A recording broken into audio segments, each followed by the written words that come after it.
Farida Kurmatova deganda siz eng avvalo nimani tasavvur qilasiz? Kimni tasavvur qilasiz? Biznes ayol, juda ham tajribali, mehnatkash, Haqiqiy o'zbek ayoli. juda aqlli, juda dono, juda teran fikrga ega bo'lgan ayol deb hisoblayman. Mehribon ona. Tajribaga ega ayol, hayot shunchalik ularni kuchli qilganki, ularga hatto psixolog kerak emas. Zamonamizning lider ayollaridan biri. Bir joyda hech qachon to'xtab qolmaydi. Hayotni qiyinchiliklariga hech qachon taslim bo'lmaydi.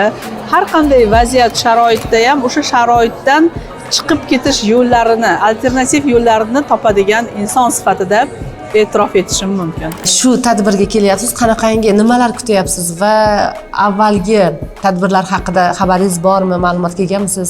Oldingi xabarlar haqida yo'q edi menda bu narsa. Men birinchi marta ko'rdim internetda.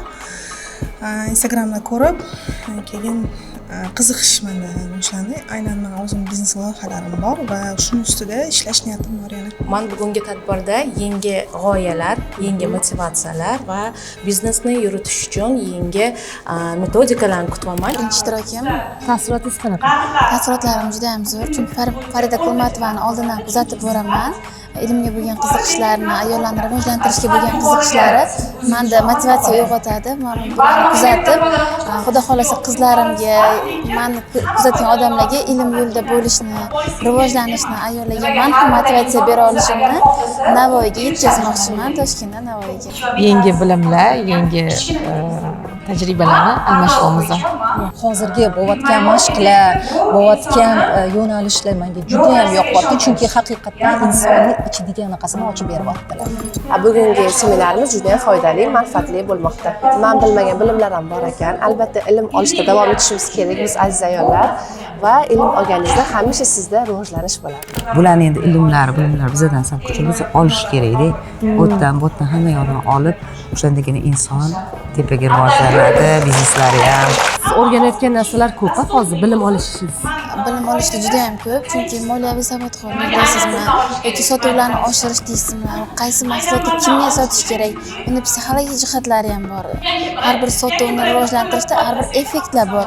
Mana shu Barnum effekti, platsebo effekti, notsebo effektlarini men shu seminarda o'rganyapman. Har xil effektlar bor ekan, komissiya effekti, o'shalarni to'g'ri qo'llay bilish va komandada ishlashni o'rgandim. Bu tadbirni faqat biznesmen ayollar uchun deb o'ylaysizmi yoki yo'q, har bitta uy bekasi uchun ham даже kerakli bo'lgan bitta tadbir. Kerakli ma'lumotlarga ega bo'lyapmiz. Bir-birimiz bilan mana tanishuvlar, yana juda ham biznes ledilar bilan tanimagan insonlar bilan mana tanishyapmiz. Farqi mana shunda. Eng yoqqan tomoni birinchidan auditoriya bilan to'g'ridan-to'g'ri connect borda, to есть vovlechенность auditoriyi bor va yana bitta afzallik tomoni buni ikkalasini ham bitta pog'onaga qo'yaman. Ayollar bir-biri bilan o'zaro tanishib olgani va kimga qaysi yo'nalishdagi ayollar kerakligida, ho'ja bu qanaqa mutaxassislik bo'lishidan qat'iy nazar, mana shu polida bir-birini topdi. Bu вообще zo'rda. O'zim uchun maqsadlar qo'ydim.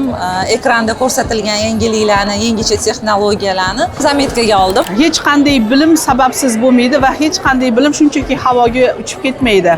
Har bir ayol o'sha ilm olish uchun kelgan paytda o'zi uchun albatta nimadir topadi. Faridani bugungi seminaridan masalan 10 ballik shkala deydigan bo'lsa, men 1000 ballik shkala bilan harakatni boshlab yuborishim mumkin yoki boshqa ayollarimiz ham xuddi shunaqangi bir ijobiy fikrlar bilan harakat qiladi. Men kutganlarim a'lo darajada, ko'p yangiliklarni eshitdim. Kelganimdan juda ham xursandman, juda ko'p narsa oldim. Yana shu klubga yana qo'shilmoqchiman. Yangi biznes ochmoqchi bo'lgan ayollar ayniqsa qatnashsa, zo'r coachinglar bo'ladi.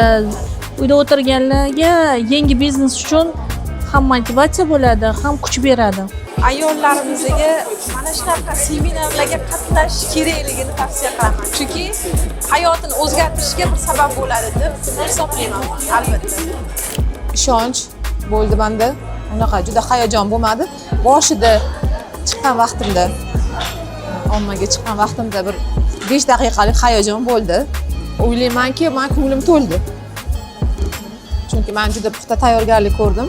Hammaga manfaatli bo'lsa, o'sha ayollarimizga ayni ular istagan, o'zi ular xohlagan, eshitmoqchi bo'lgan o'sha ilmlarni, o'sha gaplarni eshitgan bo'lsa, o'zlariga to'g'ri qaror qilib, hayotlariga boshqacha nazar bilan qaradigan bo'lsa, bu biza yutdik degan.